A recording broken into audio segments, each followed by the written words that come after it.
Hey, everybody. Welcome to the Truly Myrtle podcast. I'm Libby, and this is my weekly podcast that beams out over YouTube and Facebook at the same time every week, 10 o'clock New Zealand time, Thursday morning. That's where we're at. And it's a bit grey, but it's like it's notched up a bit in terms of temperature. So I'm feeling like I need to be wearing some of my summer tops. Let me just organise you because I feel like I can't see you very well. Let me just see. There we go. That's a bit better. Now I can see you. How are you all? I can see you chatting. It's a live podcast, so you can chat to me when you join me live in the chat. I can see all the Facebookers and the YouTubers today. It's nice to see you all. A lovely fall day in Vancouver Island, Northern California. I love seeing people from all over the world. Dartfield, Massachusetts. So nice to see you all. Boston, Coromandel here in New Zealand, Rangiora, Pennsylvania, Pittsford, it's so nice, Idaho, Kimbolton in New Zealand, Tampa, Florida, and Scotland. How about that? Like, we are definitely international. It's Wednesday, 5 o'clock for you. Yesterday. It's today. It's Thursday today. It's all right today. Thursday seems all right. Marina is baking lentil bread. Interesting, Marina, and listening in. Amanda said it's a beautiful day. You guys down in Christchurch have had some pretty dire weather, so I'm glad you're having a nice day. There's Lynn from Auckland, Jodie from Hamilton, and Nikki from Kerry. So nice to see you all. I sat down, I had a plan of what I was going to talk to you about, which I will talk to you about, and then I looked down and I was like, I forgot I was going to talk to you about that. I said last week that I was going to talk to you about toes, and I've got the stuff here about toes. So we'll go over that as well. But I try to get myself all organised and got all these things around me. So anyway, we'll talk about toes. It is the last week of Socktober. It's the 30th of October. How many days in October? 31 or 30? Can't remember. But I think there's 31 in October, which means tomorrow is officially the end of October. You're allowed to knit socks all year. You know that, but we have had a whole month of socks, which has been pretty fun, hasn't it? But oh my gosh, it's gone quite fast. How many of you have actually finished a pair of socks?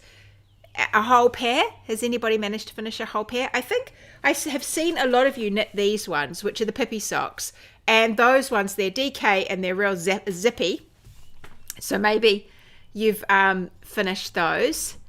You're just down the road. I know you're just down the road from me, Ruth. You're not too far away. There's a few of you that sort of live out dotted around me, so you have the same sort of weather. It's freezing in Bathurst. Barbara said she finished her footsie socks last night. Barbara's made footsie socks, which are these blue ones. She's made some of these ones, and they're super cute because she's used a self-striping yarn, and it has a 4-row repeat in the stripe, and because this is a 4-row repeat in the pattern, it's followed beautifully down the yarn. We talked about yarn a bit last week, didn't we? But that's cool to hear that she'd done that. I saw them the other day on our Knit Night for Wardrobe Toolbox, and they look really good. Beautiful colours, doesn't she? For this sock, I used Mrs. Peacock. She's a New Zealand dyer. I used her yarn. I mean, I just adore that blue. It's such a beautiful blue. But and Barbara actually used Mrs. Peacock as well, a self-striping, and she said it reminded her of old-fashioned pansies, and it does, doesn't it? Because it's got that beautiful pansy purple and creams, and it was a green, was it? I think. And yeah, just lovely stripes. Anyway, they look good. Halloween on Friday. Those of you, I know we never used to celebrate Halloween when we were kids. It just was not a thing. And over the years, it's got more and more people do it. I guess it's the sweeties that you get when you go around people's houses.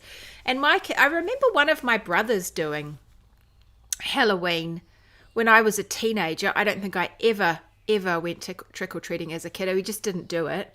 But I remember one of my brothers, he's turning 50 next week actually, but I would have been a bit of an older teenager, and he was young, and he wrapped himself in toilet paper like a mummy. And then I can remember him I think something happened outside the gate. We had we had a villa. My mum and dad had a villa, and they had the old gate, and my dad had rebuilt it over the years. I don't know how many times. Well, the ones with all the points on it, so they sort of went like that, had the point. Anyway, I remember him trying to scramble over the gate covered in toilet paper. I think there was something had happened outside and he raced in. I was on the front lawn and I just remember him trying to get, anyway, it's just in my head, it was hysterical. And he was always funny, that brother, but he still is. He is still here, that brother. But anyway, yes, but Halloween, and we never get any trick-or-treaters out here. We're in the middle of nowhere, and we don't get any these days out here. I did like it in the UK, actually, when we lived in Cambridge. I did quite enjoy it because it's dark so early. Here it's not dark now because we've got daylight savings, not dark till late. But it was dark by about 4 o'clock, 4:30, by about this time of year, 5 at a push. Probably about 4:30, and the kids did really enjoy dressing up, and people would put a pumpkin outside if you were happy for people to knock on the door, and that tended to be the kind of rule. Cambridge was little and you could walk everywhere and you sort of knew everybody up and down the streets near you, so it was quite fun. The kids just went in this horde down. It was nice for them to feel a little bit independent, and so they'd go off trick-or-treating. Anyway, it's tomorrow. It's tomorrow, is it? Or it's today? I don't know what day it is. It's either today or tomorrow. It's probably tomorrow. Tomorrow's Friday here, so maybe it's then. Okay, so we've got some vanilla socks that have happened. That's good. And Meryl's watching from her car. Well, that's good. One sock and started a second. That's good. It's too busy with the Stephen West mystery cow to knit socks, says Anita. I know, because that shawl this year, whoa, that one's full on this year, his shawl, and it's a bit of a marvel to me, that one. I think it's perhaps his strangest shawl. Do you think it's the strangest one? I think I've seen some really cool color combinations, and it's a really interesting shawl. I'm looking forward to see some finished ones blocked. I think I liked his one last year. I think I was tempted because I really liked the one last year, but I don't know. I haven't knitted it. I was busy. I've been busy doing garments. I've finished a garment. I'm having a couple of days of getting things ready for the next one, and I'll show you what I'm doing in the meantime. Hi, Livy. I'm Meredith. New to Wardrobe Toolbox. Hi, Meredith. Currently in country Victoria with 5 friends for a week of stitching and knitting. Oh my gosh, that is so nice. I don't have to go to work today, so you can join for the live. That's so nice. I have such a good time. Hey Terry, nice to see you. Cindy said, I finished 2 pairs and she's starting Lodestone today. So those little ones, the little ones with the slip stitch front and the ribbing back. Go you, Cindy. That is amazing. M says, she must be from, James Bond. I've knitted 2 pairs plain socks for my daughter. Well, that is really good. That is nice, because remember how I told you ages ago, the whole concept of Socktober apparently was to give socks away. So that's really nice. Your lucky daughter. Joanne says, she's done 1 pair finished, long-term whip. Good on you, Joanne. That's excellent. Pamela says she loves sock knitting. She's from Montana. Amanda churned out 3 pairs of socks for my test knits, so never actually made any socks for Socktober. I think we'll say that you're covered, Amanda. I think you've done it. Jody said, I finished a second sock for my husband's Christmas from 2 years ago this week. Go you, Jody. That is excellent. Excellent news. Hey, from sunny Melbourne. Daria said she had a total of 12 hours in the train over the weekend, and I only took socks to make sure I'll finish it at least 1 pair this month. You're scraping in, Daria, but I think you're going to do it. Sabrina said she managed 2 pairs of Pippi, this one, and on the last 2 pattern repeats, and you're on the last 2 pattern repeats of Petra. Whoa, good on you, Sabrina. That's really good. Ruth's going to go swimming instead. I think that sounds good. Ruth told me she'd been doing, what is it called? Zumba in the pool. And that made me laugh, thinking about Zumba in the pool. Because I love dancing, and Zumba's kind of like dancing, isn't it? And then in the pool, I like the pool as well. So that sounded like a good time. You're knitting your sleeves on your Timely Meryl, and you're trying to finish that so you can wear it. Good work. Gay's on the second sock of her 3rd pair after knitting 2 patterns top down. She's enjoying Pippi toe up. Go Gay. Hey, Catalyst, Rita from Oklahoma, USA. She was in New Zealand 3 years ago. It was strange to be celebrating Halloween in the spring. Yeah, you enjoyed all the costumes. Yes, it's springtime here. It's totally the wrong time of year. It's all wrong. It's we're just all upside down. So everything's a bit skew with, I think. Hi, Margaret from Australia. It's almost sunny in Sydney. Hi, Peggy from Tennessee. Oh, good, you're here. Sharon said she's trying to finish the second sock of a pair by the end of Friday. I think end of Friday sounds like a good one. Yay! Hi from Prague. Nice to see you. The shifting time zones. Yes, that's good. You can catch me.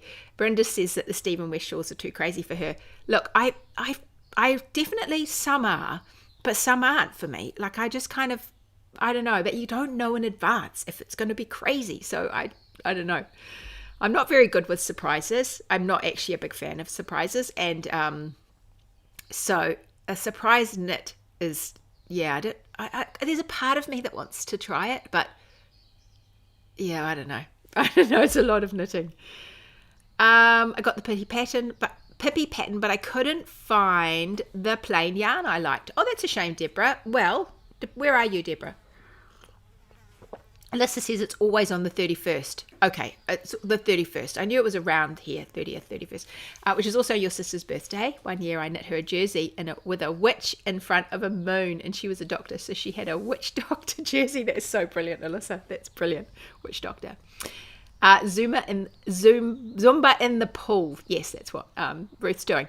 Finish Maggie socks. Good on you. That's excellent, Deirdre. And strawberry patches. That's Marina. She said, I only made one sock because I'm busy with your Stephen West shawl. And yours is actually looking beautiful, isn't it, Marina? And you've used all these beautiful shades of blue. And I think there's something about those, there's something about having them in the same kind of family. I think that I seem to be liking that with these shawls. That's really an interesting look, I think. Maybe it's because it isn't because the shawl has got such wildly different patterns within it and shapes. Maybe for me, if I'm just not going there with the different colors, if I kind of pull the colors back, then it's okay with the shapes and everything. It's not like layers and layers of it. That's probably what it is. I really like those ones. And maybe that's the secret. If you're worried about Stephen West being too crazy for you, maybe the secret is tone the yarn down, and then it doesn't really matter what he throws at you, because some part of it is just going to be, I mean, unless you really want crazy, but then you won't be worried about it. So make up my own mystery. Yes, I know. I've been saying that for years, Amanda. I should do my own, and then you don't have the surprise, but everyone else does. Look, I would love to. I think it would be fun. I mean, he's got it covered, really, though, hasn't he? I don't think I'd be any match for Stephen West, I have to say.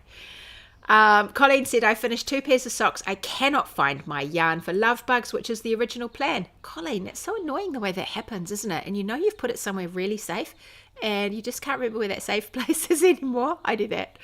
I lost some yarn the other day. It was 10 balls, and I just could not find it. And I did find it, but now I can't remember where I found it. So anyway, it happens, doesn't it? I was hoping to get some from Goodwill Hunting when it comes. Oh, yes, Deborah, that's what I was going to say. If you were in New Zealand, the sock yarn, which is it's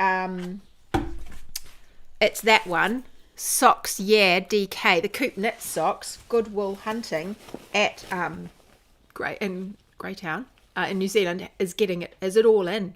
And so they're just listing it. And don't forget, until tomorrow night, Truly Myrtle's followers get an extra 5% discount off at Goodwill Hunting. Rachel and Bruce just gave me this lovely discount code called SOCKS. I think it's SOCKS.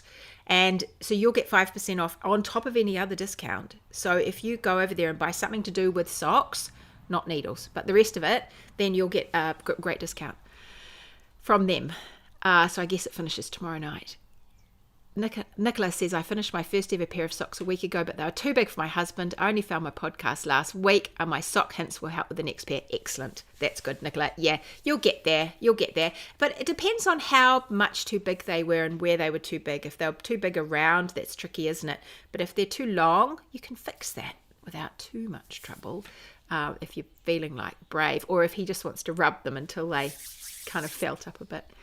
Lynn said, I'm working on Ripple Dancer at the moment in a lovely NNK yarn. Oh, she's got some beautiful yarn. I use that for my media cardigan in a shade similar to my top. And it's part merino and part mulberry silk. Oh, yes, lovely. And you're loving the challenge of getting the pattern right. Perfect, because that silk with Ripple Dancer, it will dance off. The light will dance off it. Amanda said, I did the Lisa F. Ross one this year. Beautiful shawl and not too crazy. You have done some Stephen West in the past, though, haven't you, Amanda? And but yes, that one from Lisa F. Ross did look absolutely beautiful. So maybe I could kind of steer away from, I don't know, I quite like the idea of doing something a little bit random, but anyway, we'll see. I'll tell you what I'm wearing, seeing as someone mentioned the colour. I'm wearing Paloma, and I actually caught up with Claire the other day, and Claire is my helper in Wardrobe Toolbox, and I had lunch with Claire and Ruth and Lisa, who all helped me behind the scenes. It was so nice because Claire was up here and the rest of us live not too far from each other. And we went out for lunch, and Claire was wearing this top in this beautiful pink. It looked so good on her. It was just a soft pink, and it was Paloma, so it's got this little thing down the side, and she had made hers where it was a little more fitted through here. Mine's quite baggy, and hers was just a little bit pulled in. It was a little bit closer, and it looked so good. And I was saying to them at the table, I really do need to do another version of this this top. This is one I reach for quite a lot at this time of year. I used now what's in this yarn? It's got bits of, I think it's got linen and silk and all bits in it. It's a really nice weight to wear at this time of year, and the fibers are not too hot.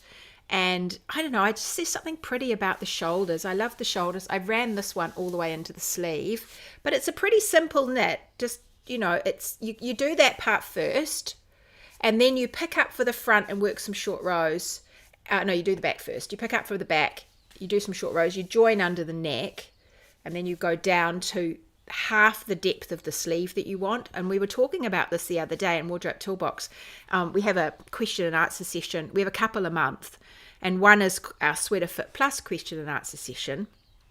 Sweater Fit Plus is like a course within Wardrobe Toolbox, and it has a whole lot of core information about fitting your knits, your garments, to make them work for you.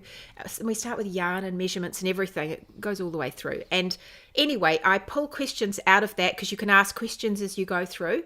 And so I pull questions out, and we have a session, a Sweater Fit Plus Q&A session once a month. And because it all comes out of that course, it's quite good because we get sort of similar questions. And so there was a bit of a focus last time because I have a pattern in there for everybody called the Easy Breezy, and it's this sort of shape. And we talked about sleeves and how to figure out, the sleeve that works for you, and then how to fit that into your garment and make adjustments and make sure it all works. It was good. So for those of you on Wardrobe Toolbox, you can catch the replay of that. But those are the kind of things we talk about over there.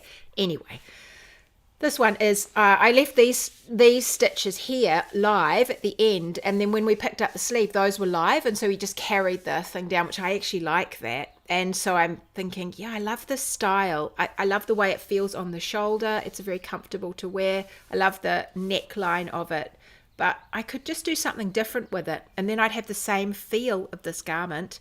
And I've actually got a bit of this yarn. I've got other colours of this yarn, so I could even use the same yarn, but just do something different so it looks like a totally different top. So anyway, that goes on my list of I would like to I'd like to do that. That would be nice. Yes, so look, it's so nice. Nicola's husband loves the socks she made me. Is old Dave. Better luck with the size next time. Oh, sweet. What am I seeing here? All the different ones have a signature sparkle sock from West Yorkshire Spinners. So lovely. Oh, there's so much lovely sock wool. Okay, so let me just talk really quickly about what I was going to talk about last week. At the end, we ran out of time, which I probably will. I won't. No, I'm not going to run out of time today. Be fine. Because I've got other things to go on to. But I just thought, let's go over toes a little bit. Because do I do many V-necks? I'll just answer that question. I haven't done a lot, actually. I need to do some more V-necks. I definitely do. And I would like to do a V-neck summer top, actually. I have got one. Urchin is a V-neck. and my oatmeal jumper is a V-neck. What else? Is that all I've got? Have I got any others? I think I haven't done too many. I feel like I have done another one. No, maybe I haven't. Anyway, I do need to do some. You're right, Jodie. I'll do some V-necks. That is on my list of things to do. How long is the what I would like to knit list? Yeah. Don't even ask, Terry. It's so long. See how much yarn there is behind me? It's that long. That's how long it is. So long. I want to do so many things. I really do. I need to take a year off and just knit full time. I think that's what I need to do. You've adapted a few of mine to V-necks, says Amanda. And Sharon says, I love a V-neck or a scoop neck. I've got something quite different coming for you in Wardrobe Toolbox in December. It's a different look. And yeah, so that'll be interesting. But we are going to, okay, I'll make sure I do some V-necks. I'll get there. Okay, toes. Should we talk about toes? So I made a little correction to one of my handouts that are in my Sock Toolkit, which you can get at trulymyrtle.com/Sock Toolkit, one word. So you can go there and I will send you these handouts, the 3 little guides, and one comes every day for 3 days. And the first one, someone really kindly sent me a note and said, I think you've got that, you've got a line wrong in the thing, which I did. And this is how it was. Look, I had the whole foot measurement like that, and then I had the toes, but actually the foot measurement needs to stop at the toes. So I corrected it, and I've put it up there now so you can grab it. But essentially, when we're measuring for our feet, we want to know what our toe measures from the toe break to the end. And then you can decide if you want to change the shaping of a toe to work for you. And you can do this top down or bottom up. Same kind of things apply. It's just you do it in a different order. And one is decreases and one is increases. But I thought I would show you some examples because I have actually got a lesson inside Wardrobe Toolbox all about toes. And for those of you who are in there, go and have a look. Just look up toes. It'll pop up. But I actually got my family to stand on some graph paper and I drew around their toes. And this is one family. I can't remember whose toes are who. That's one toe. So that is that the toes generally fall into 4 categories.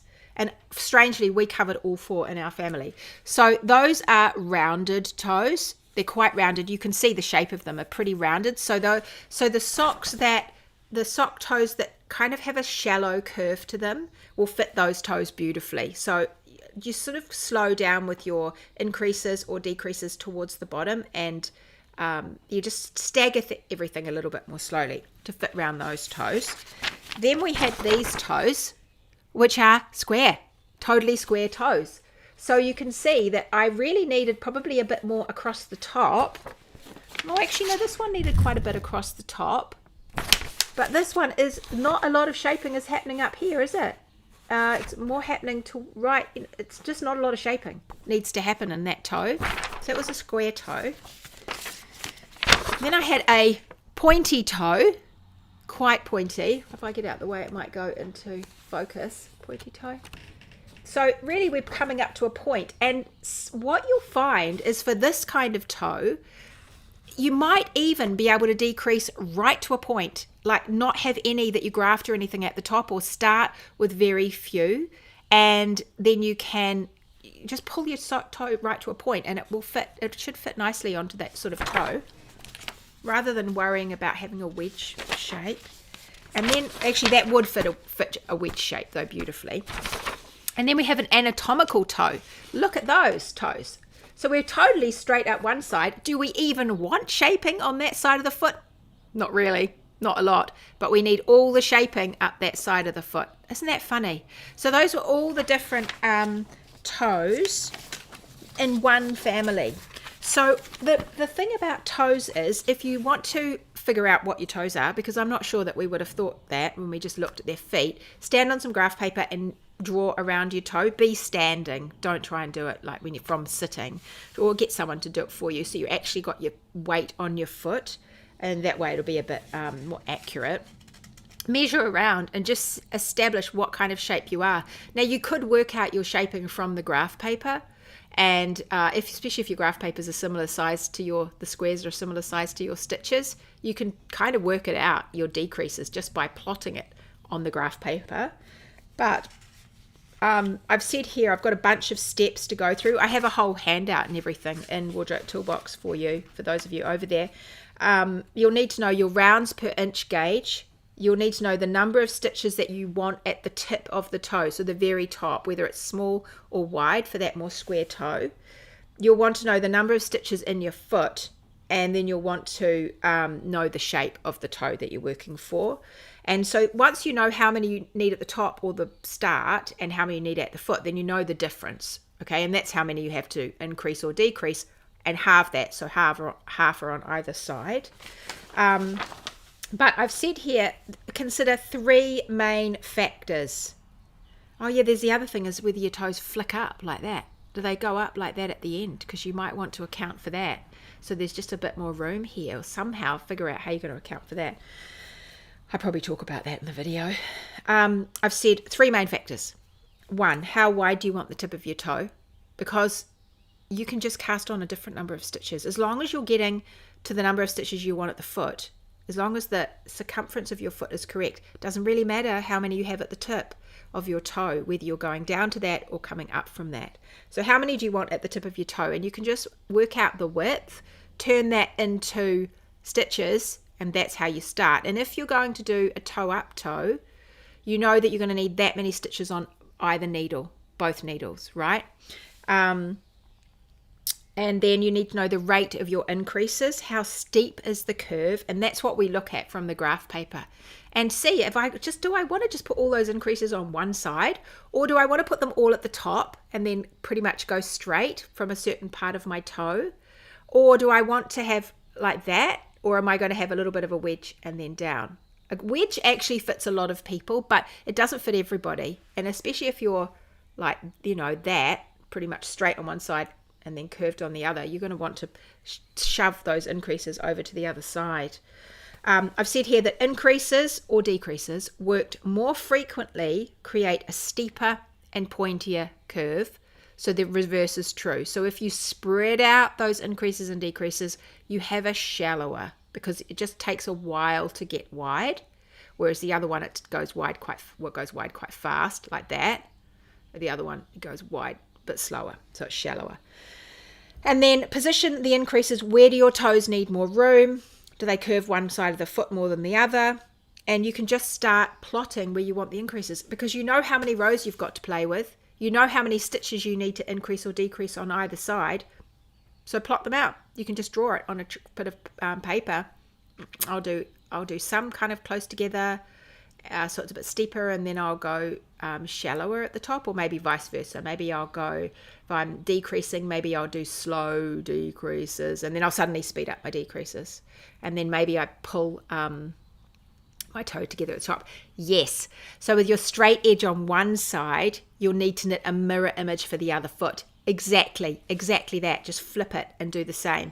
And then on the socks, you're going to have to do R and L, just so that the person doesn't put them on the wrong foot, or some little indicator to know that one sock goes on one foot and one sock goes on the other.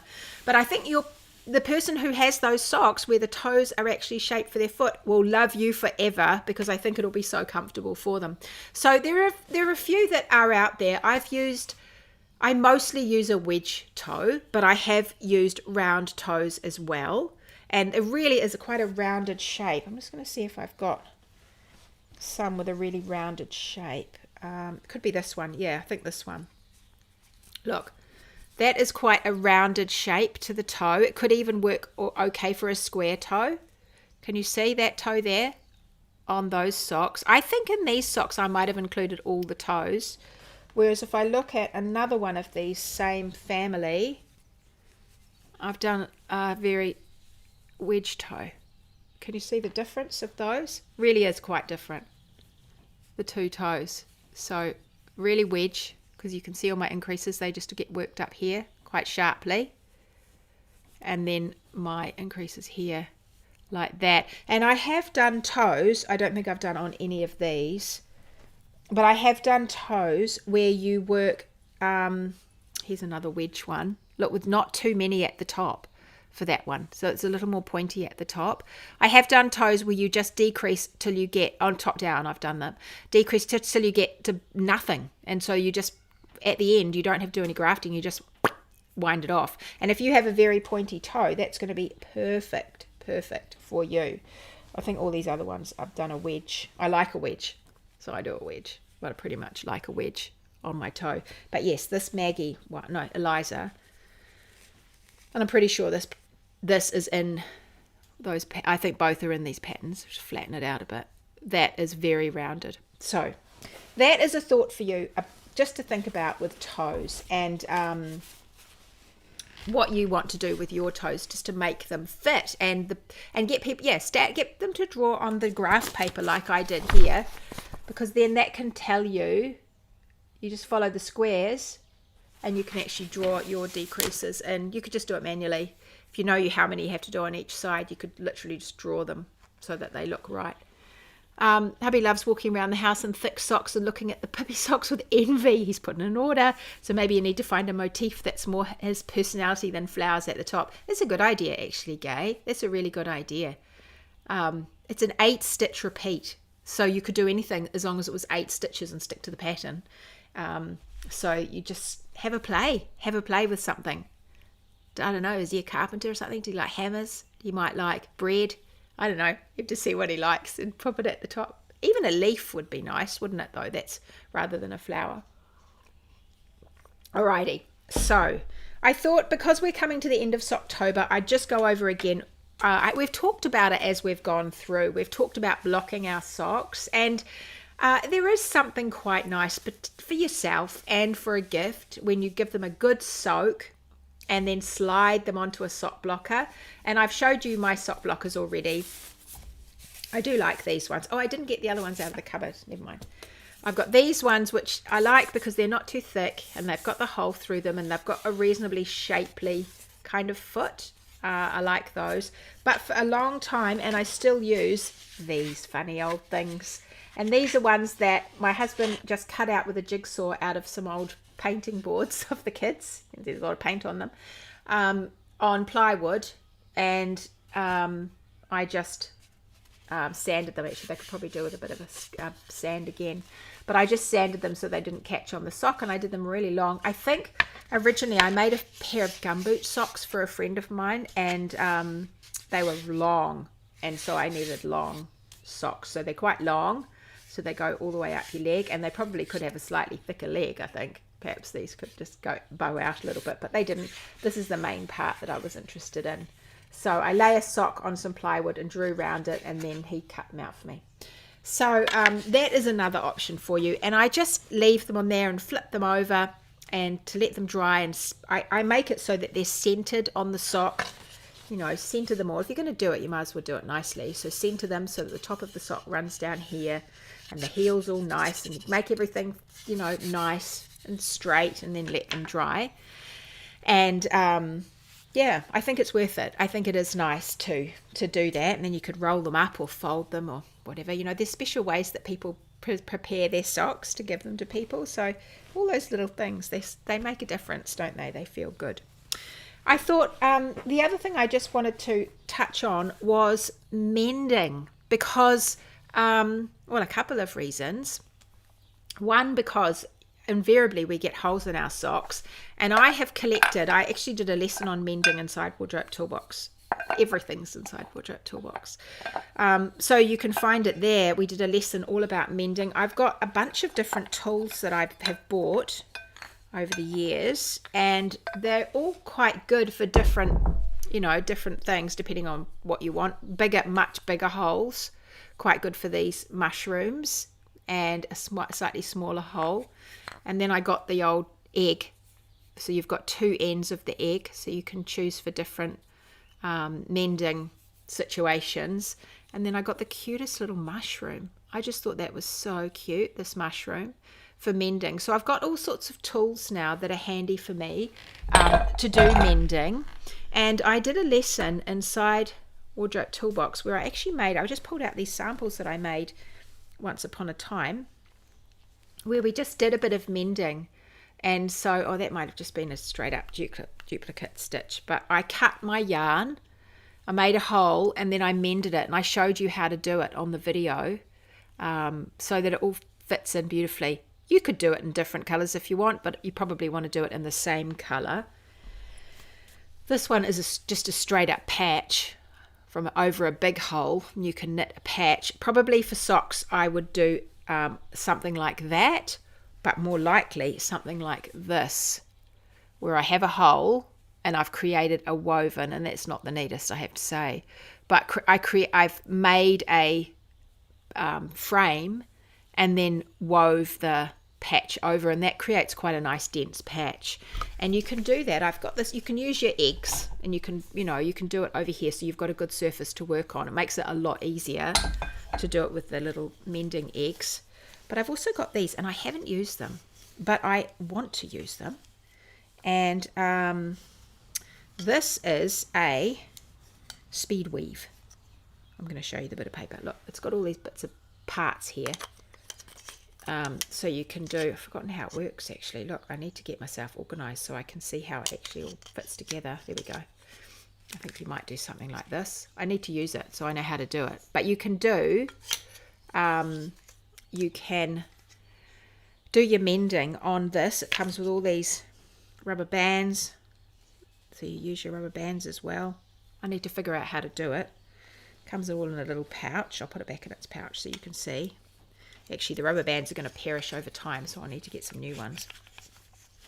I got this one from Audsley Sarah, that's in New Zealand, but you can get them all over the show. She actually imports these to New Zealand from a family company, and here they are here. Mission X Goods. So they tell you how to use them all. Pretty clever. And then you can create the warp and the weft and everything with that little tool, and it makes life a lot easier. And look how beautifully neat that turns out. So I thought these kind of tools, I haven't used this yet, but I would like to have a go and do some mending with that. Has anyone tried that? I remember my mum taught me that mending socks by weaving. Yeah, I think that's probably the best way to go. And you can use you can use the yarn that you've got, or you can use different yarn to make a contrast mend on it, so it's nice and firm and you remember it. But it is worth thinking about. It is worth thinking about that, because you can save things and breathe new life into things. I just discovered this week that I have a hole in my Floozy 2 jumper. I went to put it on, and I have a little hole at the bottom by the rib, and it looks to me, see that little hole there? Right there, I can see a little thread. I don't really want to make it any bigger, but I noticed a tiny hole. Look at that, finger hole. I think I caught it on something. It looks to me like I've caught it on something, and so it's on the right side. I don't know what I've caught it on, but I've caught it, and I've still got loops there, but this is quite slippery kind of fabric, and I think it's going to take off. I wanted to wear it, but I decided, okay, I'm not going to wear that. I'm just going to fix it. Yeah, because it's ripped. One of the little strands here has ripped. So I need to repair it. So I was thinking, my mum said to me the other day, do you want to show them my blanket? That's a good way of using up your odds and sods for when you've got sock yarn left over. And I thought, actually, that reminds me of the reason you should keep your sock yarn. Anyway, keep a little bit aside like I did. Look, I've got this little bit of yarn for my jumper that I kept to one side, so that if I have a problem like I do now, I have my mending kit ready. So when you are doing socks and you've got lovely fine sock yarns, and when you're finishing a garment or anything, just keep a little bit to one side and just pop it away, because you never know, in case you might need to come back and use it for mending. So that is one reason to keep some of your leftovers, and then you can use them on your little speed weavers and on your little mushrooms to do your mending when you've actually got the yarn, because nothing worse than trying to find something that almost matches when you've actually got it there.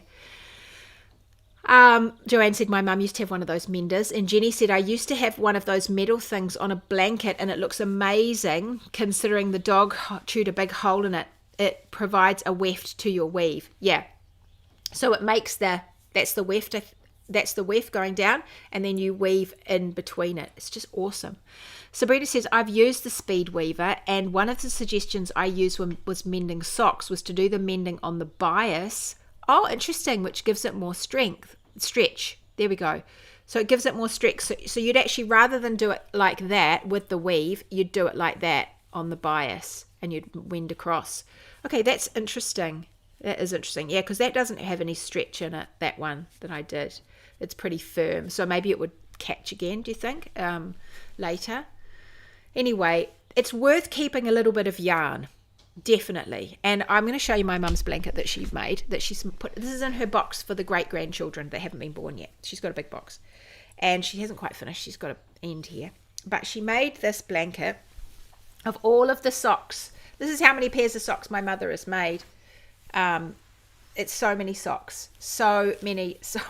She's made that are in this blanket. There's just some of them, I'm sure.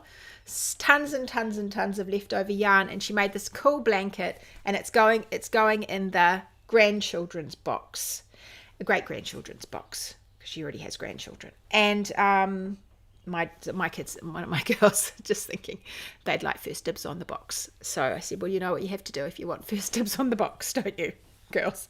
Anyway, I thought this was such a cute idea for using up your leftover yarn. So you've saved some, you've put some aside, just a teeniest amount, you've put some aside to mend holes. So we've got that covered. And then you have other odds and sods left, like I do. If I look at my basket of yarn here, look, I've got heaps left of some of these, heaps of some of the socks that I've made, and I've got lots of yarn left, and I'm thinking about fingering yarn at the moment. See, what am I going to do with all those odds and sods? Well, you can use them in other socks, of course. You can use them to do colour work, like over the top of in a jumper like this. You could easily pop them in colour work. Or you could do what Mum did and just grab all your bits and turn it into a fantastic squishy blanket that you can pop in your great-grandchildren's box or whatever. And I thought, I wouldn't mind having a go at that. So I just had a quick look to see all the different ways that you can make the mitered corners. And I was like, okay, I can see, you cast on all your stitches, and then, so you cast on, I'll just put it in the right way around. So you cast on all your stitches like that, and then you decrease right up to that point. Every second row you do a decrease, and you can either do it, if you do it Orgata, which is nice and squishy, I think, for a blanket, you can either do like an SSK and a knit two together, or knit two together and SSK, whatever you want. Some of them just do knit two together, knit two together. You can do those up the center till you get to the top, and then you can leave your last thread or your last two threads if you want hanging, or you can bind it off, and then you simply pick up down the other side of the next square half the number of stitches that you need. So remember how many stitches you used, and for these ones you need an even number if you're going to do decreases on either side of a just two decreases together in the middle like Mum did. There's no central, I don't think there's a central stitch, doesn't look like it. And then you pick up along one side, and then you cast on. Either you do a long tail cast on and then pick up along the side, or you can do pick up along the side and then like a backwards loop cast on for the other half of your stitches, and you just do the same. And so there's no sewing in later. I like that idea. And I thought, I like that idea. And I've got all this beautiful, I've got piles of leftover yarn and sock yarn, and I often use it for teaching. Barbara's using hers to make gnomes. I think that's a very good use of it. And I thought, I've always wanted to make a blanket. I did start one years ago, and I thought that's actually a nice idea. I could pop that away when I've got a free moment, I could make a square pile with my basket. And so I started, but I had a different thought about what I wanted for my squares. So what I've done is I like this particular line, although once I'd done a few, I thought, I remember watching a podcast from the Homely House, I can't remember, she's in Scotland, she's a quilter, and I could have taken some of these and actually turn them certain ways. I could still do that if I do a big enough one. I could do the next one a different direction and actually twist my blocks to make different patterns. Anyway, I haven't done that. I thought I'd just do it so that they're kind of all the lines follow each other. So what I did was I decided that I started with this one in this corner here, and I cast on 35 stitches because I just thought that was, I quite like a little square, and 30, I wanted an odd number because I wanted a central decrease. So I cast on 35, and then I didn't use a marker. So I just eyeballed it. Well, I counted as well. Count 17, and then I've got a central stitch. And I actually slipped on a wrong side. I slipped that central stitch. I slipped my edges. So I did a slip with my yarn in front on either end on a wrong side row. And then on the right side row, I just knit across, and I do a double decrease in the center for that center stitch. And that gives me a nice line like that with the running stitch.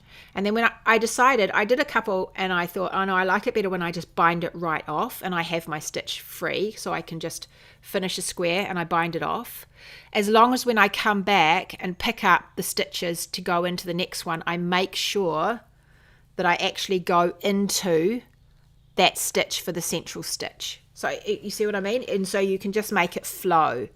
And I thought, oh, that'd be quite sweet. As long as I've got that in my head, it's always 35. And I can just do 17, stitch 17. I remember that because my 17th is my birthday. I always have to have a memory sparker or I'll forget. I should write it down. But as you go, I just weave the ends in. I knit the ends in as I go. So when I pick up the next one, I just carry the tail and weave it, knit it in as I go. I'll just see how I go. But I thought I'll start doing them all kind of in colour families. So I'll do all the greens. And I was sitting there last night and I did these, and I thought, actually, I think I could repeat. I've got quite a lot of the greens, and so I could just repeat some of the greens till I've done a whole lot of greens, and then I could move on. I've got greens going into greys, I've got greens going into bronzy yellows, I've got all different colours, and I wanted to kind of make it flow through the colours. So anyway, that's where I've got to. We'll see if it gets much further. It's a little bit of a tiny blanket right now. It's not going to cover anybody, but I thought that was really sweet. And then I could just pick it up right around the edge eventually and do it. But I thought I've got such beautiful, beautiful scraps, and you don't need you just hardly need any for that. Yes, the last homely house east of the sea. Yeah, Jodie, she's got a really sweet podcast. I watched a series that she did with her daughter-in-law on how to make a quilt, and that made me think I wanted to make a quilt. And but when she was doing that with the daughter-in-law, she was making one, and they were just little blocks like that, and she did them like a swathe of colour. She actually blocked them all out on her wall before she sewed them together, so that she just had this like rainbow of colour. Mine's not going to work quite like that, but I thought that would be really sweet.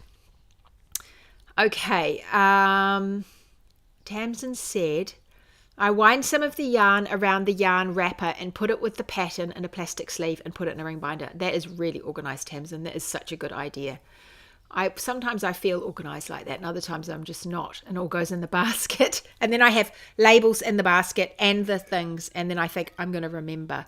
And often I actually do remember which label goes with which one, but sometimes I don't remember. Janice says, I've done a crochet blanket using all my leftover sock yarn for my granddaughter. Yeah, it's a nice idea. It's a really nice idea. Jodie says, can someone tell me how much the monthly sub for Wardrobe Toolbox is so you can prepare? Yep, it's going to stay the same price next time. So it just went up slightly this time. So it's $40 New Zealand dollars a month. Or if you sign up for 6 months, you get a discount. So the prices aren't on there at the moment. I probably could put them on. It's just on the waiting list page at the moment, but I've forgotten what it is. It's 6 months you can get at a time, no more than that at this stage. We just either do a monthly or a 6 monthly. And once you've been in for a full season, so you've either bought the full season subscription or once you've been in for a full season, you get to keep Sweater Fit Plus. And that's the thing I talked about before, which is it's like a course within Wardrobe Toolbox, and you just walk through. And you have the option as well, if you decide to leave later, of coming back and joining in the Q&As. And we've just got it's just a small cost for doing that.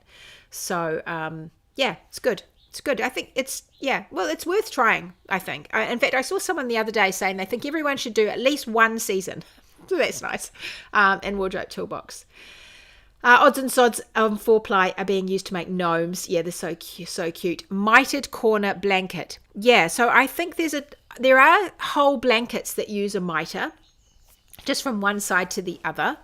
But there are also these little mitered squares. So if you do mitered squares, there's a free one on the Pearl Soho website. Mitered corner blanket. It's a free pattern. Okay, I haven't seen that one. I don't know what that looks like, but that would be a good place to start. And you could either think, if once you've got the gist of it, you could do what I did and decide that you want yours to look a certain way, or you could just go with a pattern on there. So it depends what you want to do. I've knitted scrap socks, as I call them. Yeah, and scrap socks are a good idea as well, to use all those bits. Linda, you're paying an old subscription. The thing about Wardrobe Toolbox is that the subscriptions that you sign up with, you'll have forever. So even if it goes up, you still pay the old price. So Linda's paying a little bit less because she got in, I think, probably 3 years ago. So at the moment, it's just going to stay like it stayed at the same price for about 3 years, and then it just went up a tiny bit last time, and it'll stay like this for a wee bit now. So it's unfortunately, Jodie, for you, Linda got in early. It's a good idea for a yarn advent. Yeah, that's actually a really good idea for a yarn advent. I think some of these ones that I'm using are from an advent calendar, not that one, but these ones here, those 3 there, are all from a Union Fibre advent calendar I got years ago. I used some of them for my Dreamweaver shawl. And then I have a few left over, and then bits left over from that as well. Can I do a mini tutorial? I did think about that. I'll do a few more and I'll see, but I could do something on my blog where I just show you how I've done it. Once I've done a few more and I've got my method down that I actually like, then I think I've sussed it. But the key is to slip your edges, slip the side stitches, so you've got something easy, so that your slipping the side stitch on either side means that you've got something to dive into when you're picking up next time. You don't have to worry about numbers. And I like the idea of slipping that middle stitch. I like a central stitch, but you don't have to have that. But if you have a central stitch, it gives you something to dive into when you're going from square to square. And other than that, I just did it you could use a marker, but you'd have to move the marker all the time.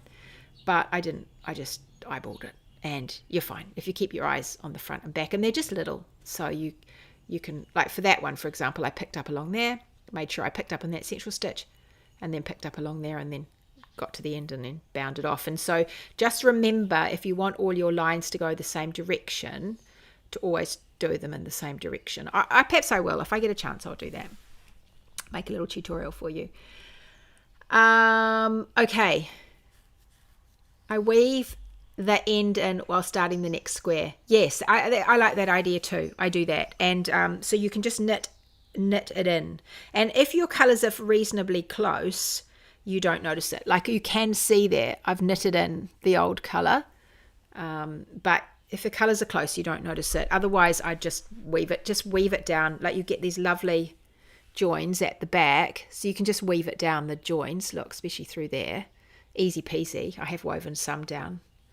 And you just get rid of them in those squares as you go. Then you'll have no ends. So good. There's some YouTube tutorials as well. Okay, yeah, YouTube's a great place to learn things. So have a hunt round. But when you're looking, think about it.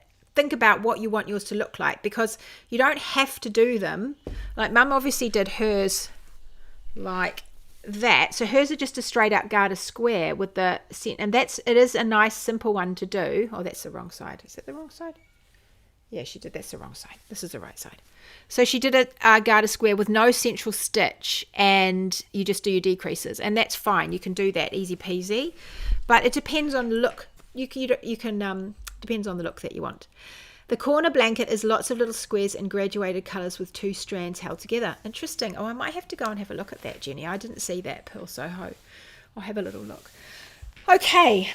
I think that's all the things I wanted to tell you about today. So we've talked about toes and blocking and mending and what to do with your little bits of yarn that are left over. You have one more day to wrap up those socks for Socktober. I've actually got a jumper that's coming for you next month. So clear your needles, everybody, because we've got a new jumper coming. And I think you're going to love it. My testers have loved it. Some of them have made 2 of them. It's over there. I'll show you in the next couple of weeks. It's called Baystone jumper. It's you hold some fingering or sport weight yarn with some mohair, and it's a nice sloppy jumper on a yoke with a nice rolled rim, a rolled neckband. It's lovely. So I'll show you that in the next couple of weeks. That's coming out probably about 3 weeks away, I think. I'm imagining might be 3 weeks tomorrow.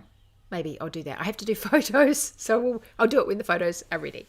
And in the meantime as well, if you have any questions that you want me to answer on the podcast, then go to trulymyrtle.com/ask, ASK, and pop them in the form over there. You just can fill them out, and then I can check before I come on my podcast. I have a look and see if there's any questions that have been left, and I can answer them on the podcast. So it's not quite the same as our Q&As at Wardrobe Toolbox, but it gives you a taste of it anyway, so that if you have something you really need the answer to, ask it there. If you are a Wardrobe Toolbox member and you have a question, you're probably better to go and ask it over there in Wardrobe Toolbox, because I do a lot of prep for those Q&As, and so I have everything, and I can go to my hands and show you and all that sort of stuff. So you can make the most of those Q&As, people in Wardrobe Toolbox. Perfect sweater weather there. Yeah, November's perfect for sweater weathers. Oh, good. I'm glad you enjoyed it. Okay, everybody, if you enjoyed this podcast, you could click a thumbs up. That's always nice if people click a thumbs up, just to say, hey, this is a good one. You guys should come and watch Truly Myrtle on the podcast, because you might have some fun. But I will see you next week, same time, same place. Thursday, 10 a.m. New Zealand time. And if you sign up to my mini mag at trulymyrtle.com/mini mag, then I will send you a reminder that the podcast is about to go live with links in it. So you can choose Facebook or YouTube, whatever you fancy. And then you can be reminded. And if you don't want to be reminded, you don't have to be reminded. You can just click a button that says, I don't want this email about the reminder, thank you very much, and I'll take you out of that bucket, but you'll still be able to get my mini mag, just you don't get that extra one.